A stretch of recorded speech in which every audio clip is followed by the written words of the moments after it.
La crise qui pénalise un grand nombre de PME peut aussi avoir un effet stimulant pour certains.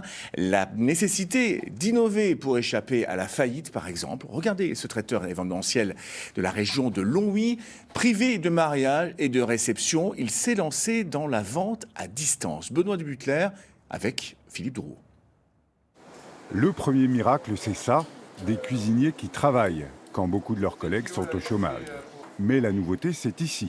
Les plats cuisinés ne vont pas partir pour un banquet de mariage ou un séminaire d'entreprise. Ils sont mis en barquette pour des clients dispersés dans la France entière.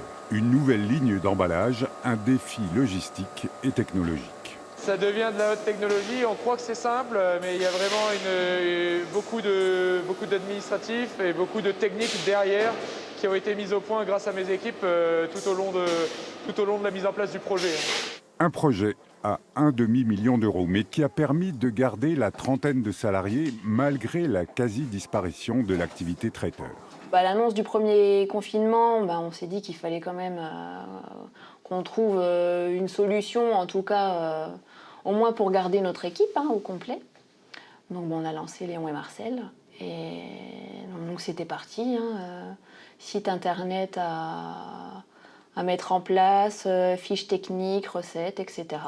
Les premières livraisons sont parties à la fin de l'été. Pour l'instant, c'est la clientèle à domicile qui domine, mais le marché professionnel est prometteur. On contacte des entreprises justement avec qui on travaillait déjà pour la partie traiteur et on leur propose cette nouvelle solution de repas directement livrés à l'entreprise et pour que chaque salarié puisse manger à son bureau parce que maintenant avec le coronavirus, chaque salarié doit manger à son bureau et plus dans la salle de repas.